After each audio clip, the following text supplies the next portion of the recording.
Por que as pessoas na atualidade parecem ter se tornado tão sensíveis? Por que a reação a notícias ou fofocas, sobretudo notícias ou fofocas que fogem ao usual, parecem ter se tornado tão efusivas? Será que as redes sociais tornaram todo mundo mimizento? Será que nos tornamos uma sociedade de bunda moles? Nossa, essa gíria é velha, né? É sobre isso que falaremos no vídeo de hoje.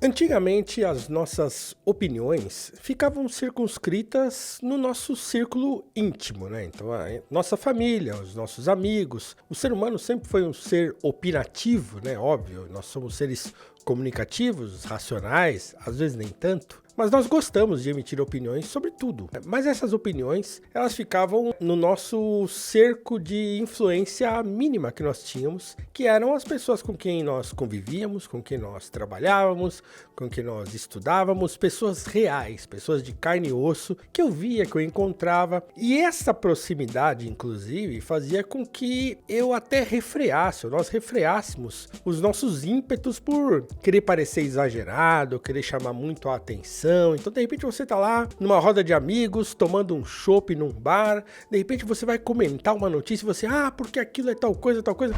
That's the wrong number!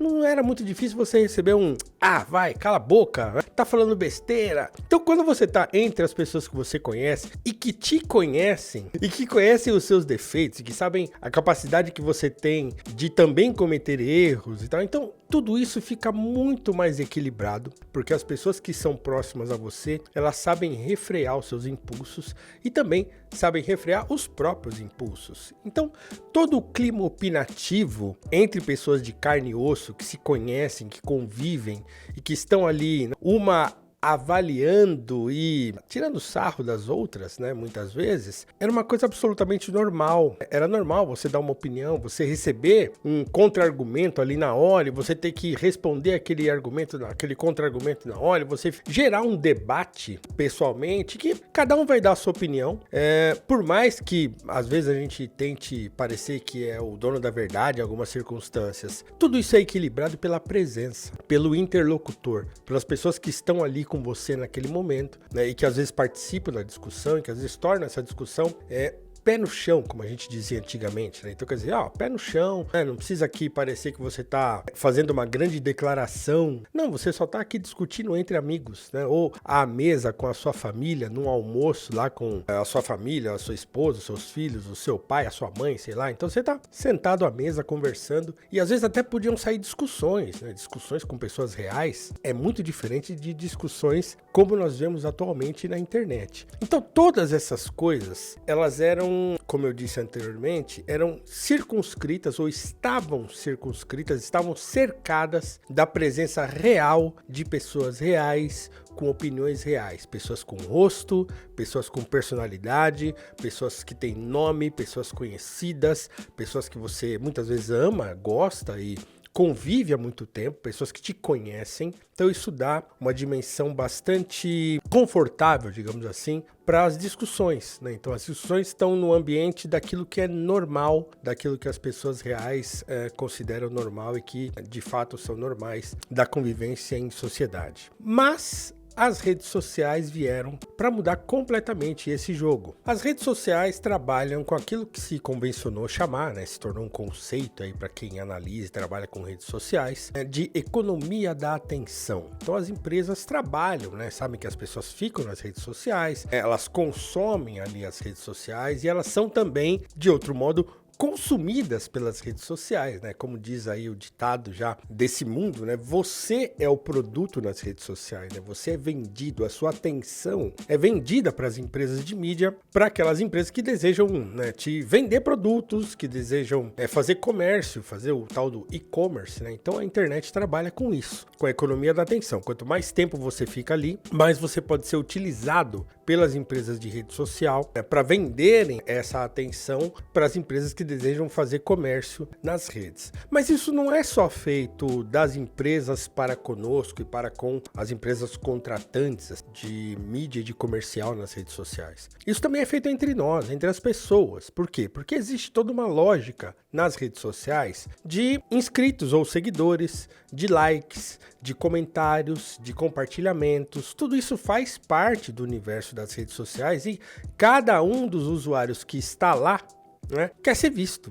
Dificilmente uma pessoa ela se contenta em ser um mero espectador daquele universo. Então a pessoa quer dar like, ela quer compartilhar uma coisa ou outra, ela quer comentar em postagens alheias. Então tudo isso é, digamos assim, normal hoje no uso das redes sociais, né? Às vezes eu mesmo vou lá, às vezes dou um like numa postagem de uma pessoa muito famosa, aí eu fico pensando assim, pra que eu tô fazendo isso? Essa pessoa nunca vai saber que eu dei um like, não tem sentido nenhum eu dar esse like aqui. E na verdade não tem mesmo, mas a gente faz, porque se tornou uma coisa comum. De repente eu vou lá, sei lá, numa postagem do Denzel Washington, eu vou lá e pum, dou um like lá, como se isso fizesse alguma diferença na vida dele e na minha, né? Na minha dá uma certa satisfação de eu falar, gostei disso. E talvez, se a pessoa for uma pessoa atenta aos números das redes, quanto mais likes ela tiver, mais comentários ela tiver, mais ela fica satisfeita. Então quer dizer, é uma economia de atenção e de troca de satisfação que as redes sociais nos proporcionam. Mas é claro que isso também tem, né, além dos bônus que isso oferece, tem os ônus que isso também acarreta. Então, sei lá, quantas pessoas não comentam, por exemplo, em postagens alheias, né, com a intenção de chamar atenção, né, de se fazer notar, né? Então, assim, se você é uma pessoa que tem muitos seguidores, de repente vem alguém e comenta lá numa postagem sua, né, e um comentário às vezes até desrespeitoso, às vezes até tentando polemizar, né? O que essa pessoa tá querendo fazer? O que a gente faz quando faz isso? A gente quer chamar atenção. Eu, quando tive um entrevero com a cantora Daniela Mercury, isso lá nos idos de 2015, né? Eu dei uma resposta a ela e eu demorei muito tempo para formular uma resposta a ela, porque eu sabia que aquela resposta ia chamar a atenção dela. Então, quer dizer, ela é uma pessoa com muitos seguidores e eu não tinha ninguém, eu não era seguido por ninguém, eu mal usava o Twitter na época.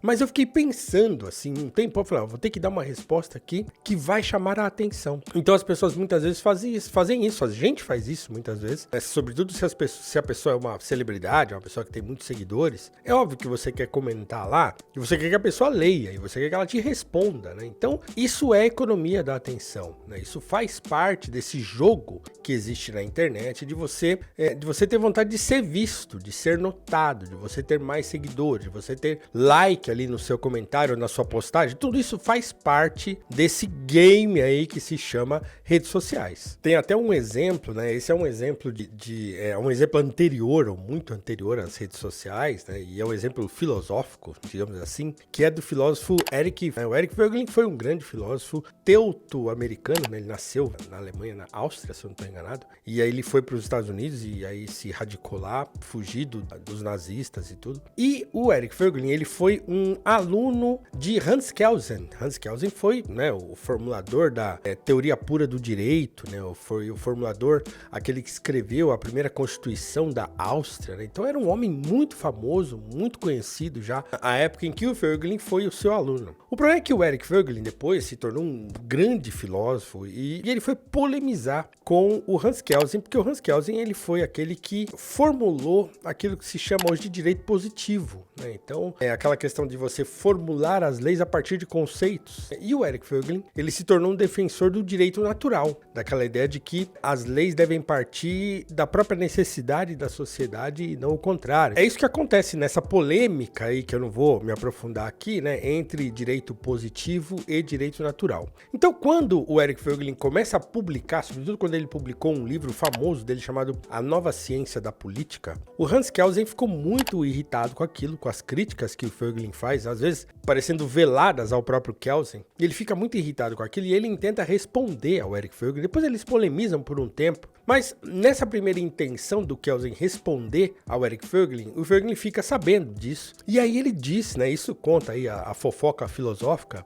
que ele disse ao Kelvin: olha, o senhor pode até arriscar responder a mim, mas o senhor já é uma pessoa muito famosa. Eu não sou ninguém, eu não sou conhecido. Então, é um risco que o senhor corre, né, de se submeter a uma polêmica com uma pessoa menos conhecida ou nada conhecida. É como quem diz assim: eu posso montar nas costas do senhor e me tornar uma pessoa conhecida, né? O fato foi que isso aconteceu mesmo, né? Então, essa é uma coisa antes da internet, né, mas que já acontecia. Então, quer dizer, uma pessoa que não é conhecida, né, acaba entrando numa polêmica com uma pessoa conhecida e essa pessoa desconhecida passa, então, a ser conhecida. Voltando às redes sociais, é exatamente isso que acontece na economia de atenção das redes sociais. Então, as pessoas intentam se fazer notar nas redes. E aí, somada a isso, nós vivemos uma era, que é uma era em que as pessoas também, elas estão propensas a manifestações públicas de sentimento. O que ficou conhecido aí como sentimentalismo. O sentimentalismo é esse ímpeto que as pessoas têm de darem opiniões efusivas e às vezes reações, muitas vezes violentas e desproporcionais a questões que são encontradas em notícias, em fofocas, né, na internet de maneira geral. Então isso ficou conhecido como sentimentalismo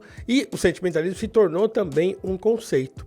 E aí eu vou ler aqui um trecho de um livro muito interessante a esse respeito, chamado Podres de Mimados, do psiquiatra e crítico social Theodore Dalrymple, que é, na verdade, um pseudônimo para o nome dele real, que é Anthony Daniels. Então vamos lá, a explicação sobre o que é sentimentalismo, dada pelo Theodore Dalrymple. Ele diz, por exemplo, que o sentimentalismo é uma emoção sem julgamento. Mas aí ele complementa: talvez ele seja pior do que isso. É a expressão da emoção sem um reconhecimento de que o julgamento deveria fazer parte de como devemos reagir ao que vemos e ouvimos. É a manifestação de um desejo pela abrogação ou pela absolvição, né, de uma condição existencial da vida humana, a saber, a necessidade de exercer o juízo sempre e indefinidamente. O sentimentalismo é, portanto, infantil, porque são as crianças que vivem em um mundo tão facilmente dicotomizável e redutor de nossa humanidade. Fecha aspas.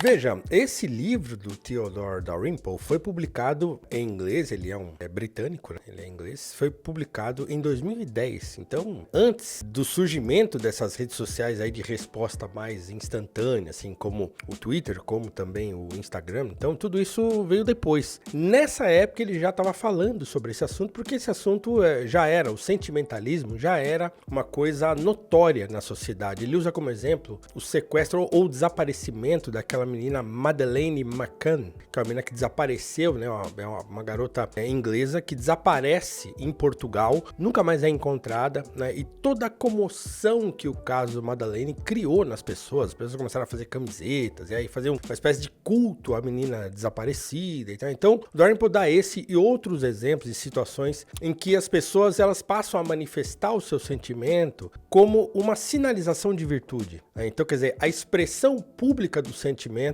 passa a ser a única maneira de expressar que aquele sentimento existe. Então você não pode só sentir e ficar na sua, você tem que falar, você tem que expressar, você tem que gritar nas redes sociais e dizer. Hoje em dia é assim que as pessoas fazem, né? Qualquer noticiazinha, qualquer coisinha, a pessoa vai lá e não sei o que, que dor. Então, eu que costumo acompanhar e até para fazer as minhas críticas, né, as páginas que falam sobre questões negras e de racismo e tal, assim, os comentários são sempre muito sentimentais, assim, que dor, não tô aguentando mais, não sei o que. Muitas pessoas comentam assim, né? Que dor, como se aquela coisa que tá acontecendo com uma pessoa que ela nem conhece trouxesse a ela uma dor real. Na verdade, ela comenta aquilo e provavelmente vai fazer as coisas que ela tem que fazer na vida dela, se tiver alguma coisa pra fazer. Ela vai voltar pro trabalho dela, vai voltar a fazer as coisas dela. Daqui a pouco ela já esqueceu, né? Agora, claro, é óbvio que isso também se você ficar submetido a isso durante muito tempo, isso acaba te afetando mesmo. Mas então, o sentimentalismo é esse recurso que hoje as pessoas se utilizam muito e as redes sociais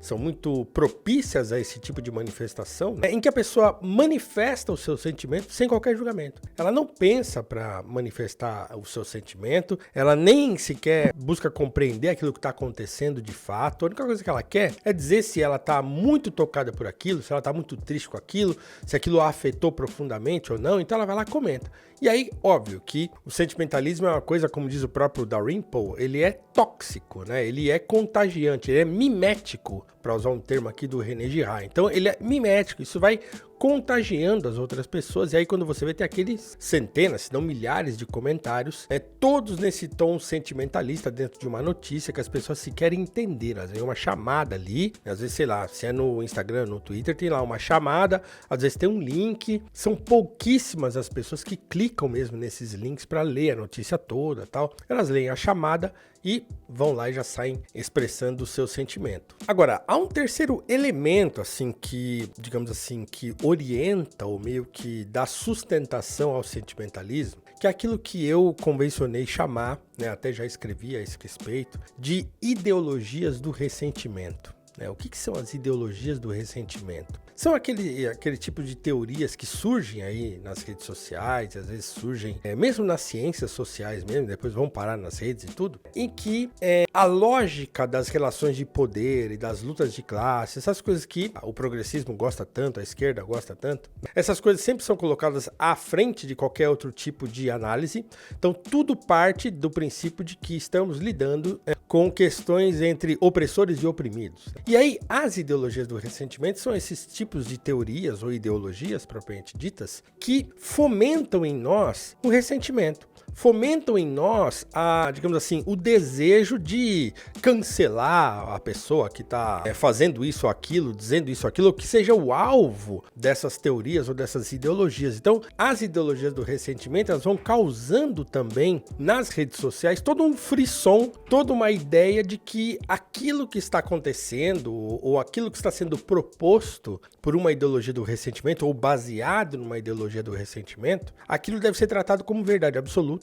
E então aquilo deve ser expresso nas redes sociais, e isso tem que ter um encaminhamento na vida real que às vezes é desastroso. Conceito de lugar de fala, que eu expliquei inclusive no meu vídeo anterior do canal da Valete, que se você não viu, você tem de ver, né? O vídeo anterior eu falo sobre o que é lugar de fala e o que esse conceito ou pseudoconceito se transformou na prática. Então, na prática, ele significa uma coisa diferente do que do modo como ele foi formulado, mas mesmo assim, quando você escuta sobre isso ou lê sobre isso numa rede social, você tem que entender que esse conceito, essa ideia, né, ou essa hipótese de lugar de fala, ela nasce dessa perspectiva das relações de poder. Então, as ideologias do ressentimento, elas sempre estão formulando teorias para, digamos assim, defender os oprimidos, defender as minorias, defender os marginalizados. Então sempre há uma relação de poder entre opressor e oprimido, e a ideologia do ressentimento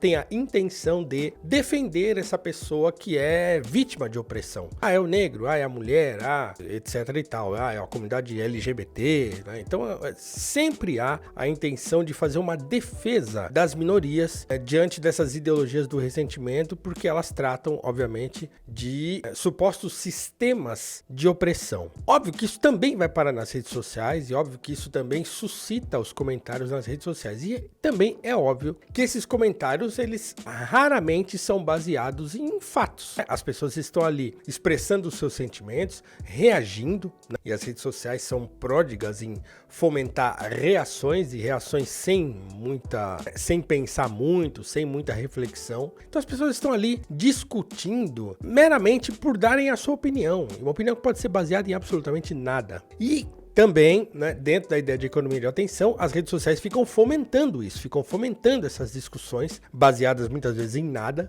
e as pessoas que estão emitindo as suas opiniões, como eu disse anteriormente, querem ser vistas, querem ser curtidas, querem que a sua opinião seja vista. Então isso vai gerando um clima de ressentimento e de incômodo até muito grande nas redes sociais. E não é de outro lugar senão daí que vem o chamado cancelamento. As pessoas são canceladas nas redes sociais. Por quê? Porque há um clima de opinião gigantesco a respeito de alguma coisa que alguém falou, que alguém fez. Esse clima de opinião, que ele é absolutamente irrefletido, não há reflexão nisso, vai num crescendo, daqui a pouco os comentários vão ficando cada vez mais odiosos, e aí estabelece-se uma caçada a essa pessoa ou a essa empresa que fez alguma coisa que alguém ou algum grupo considerou ofensivo, e aí pronto. O cancelamento está absolutamente programado para acontecer, ou não já aconteceu com essa empresa, com essa pessoa, com alguém que pisou fora daquilo que essas ideologias do ressentimento julgam normal. E tem uma outra característica que também é oriunda das ideologias do ressentimento e também do sentimentalismo, né, que muitas vezes tem outros tipos de consequência. Por exemplo, e parar num projeto de lei. Então, uma ideologia do ressentimento fomenta um projeto de lei, fomenta decisões políticas que não tem qualquer ideia das consequências práticas da aplicação dessa lei, se essa lei uma vez for discutida e passar e for de fato sancionada. Então, existe um problema em você tomar decisões políticas baseadas em sentimentos, né, em ideologias, em formulações teóricas que, digamos assim, não prestam atenção na totalidade da realidade ou naquilo que é de fato aquilo que deve ser analisado na realidade. Um exemplo simples que nós temos disso são as estatísticas, né? Então, muitas vezes nós falamos em estatísticas e as ideologias do ressentimento usam muito as estatísticas. Quando eu que sou uma pessoa que costumo falar sobre as questões que envolvem racismo, então todas as estatísticas que envolvem questões raciais no Brasil, se não todas, a maioria delas, elas são interpretadas ao modo das ideologias do ressentimento. Por exemplo, quando você fala assim, morreram a cada 10 minutos, né, morre uma pessoa negra no Brasil. E aí, obviamente, a ideologia do ressentimento interpreta isso como se fosse, morreu por causa do racismo, né? Então, tem uma série de outros fatores que devem ser levados em consideração a esse respeito, mas para essa ideologia, só importa isso. Não, é o racismo. E aí, a partir disso, você passa, inclusive, a fazer projetos de lei que são baseados na ideia de que morrem mais pessoas negras no Brasil, de morte violenta, porque nós temos o problema do racismo. Não que o racismo não exista de fato, não que ele não cause mesmo uma série de vulnerabilidades a pessoas negras, né? Tudo isso acontece. Mas não é só isso que acontece. Mas as ideologias do ressentimento, elas se baseiam nisso, e aí, mediante o sentimentalismo que isso suscita, projetos de lei são formulados. E tem outro exemplo que é recentíssimo, que é a questão da escala 6x1. É óbvio que é horrível você trabalhar 6 dias e folgar 1. É óbvio que é horrível, né, você ter uma carga extenuante de trabalho recebendo os salários, muitas vezes, que são baixíssimos. É óbvio que tudo isso é muito ruim, tudo isso é indesejável. Agora, a melhor maneira de discutir isso é fazer um projeto de lei e jogar no colo de todo mundo e falar, pronto, é isso. E aí, a discussão nas redes sociais é qual? Você é contra o trabalhador? Você é a favor do patrão? Você quer que as pessoas fiquem sofrendo? Né? Se você levanta 2 ou 3 questões a esse respeito, você já é tratado como uma pessoa má. Porque você não liga pro trabalhador. Porque você não... E aí a discussão fica baseada em sentimentalismo e também fundamentado numa ideologia do ressentimento. Porque o patrão é sempre o explorador. Então, quer dizer, é inadmissível que você fique contra o trabalhador, como se você levantar algumas questões práticas a respeito das consequências da formulação de uma escala 6x1 não fosse legítimo. Como jornalista que perguntou à deputada, né, que propôs esse projeto, a Erika Hilton, sobre uma consequência prática, uma só, da formulação dessa lei, da promulgação dessa lei, e como você vai ver nesse trecho aqui, ela não soube responder.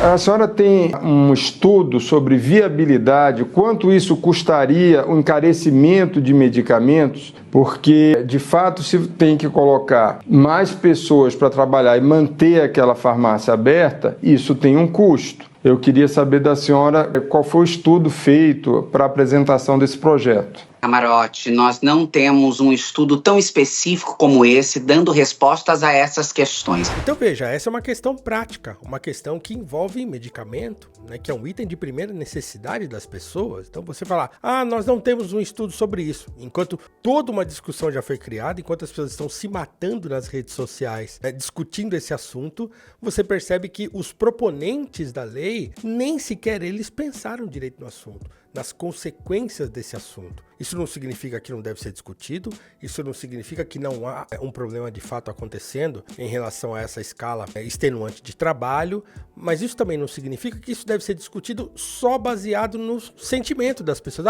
Eu sou a favor do trabalhador, então tem que mudar a lei. Não é assim, né? As coisas não são tão simples assim. Apesar da gente ter o maior respeito pelo trabalho das pessoas e pelo salário que as pessoas têm de ganhar pelo seu trabalho. Então, voltando ao início, início, as redes sociais, trabalhando com a economia da atenção, elas jogam a gente, né? Elas nos jogam nesse vértice, nessa coisa terrível de você ficar sendo sacolejado de um lado para o outro nas redes, né? Claro, para aquelas pessoas que se deixam envolver muito por isso, elas acabam sendo jogadas para lá e para cá de acordo com a opinião do momento, de acordo com o cancelamento do momento, de acordo com a polêmica do momento. Então a pessoa fica o tempo todo num estado de tensão constante, de tensão quase infinito, né? Porque todo dia, obviamente, tem uma polêmica nova, todo dia tem uma pessoa cancelada, todo dia tem uma maluquice acontecendo. Por quê? Porque é assim que as redes sociais funcionam. E quando a gente se deixa levar por isso, a gente acaba enlouquecendo junto. Então, o fato de nós termos nos tornado uma sociedade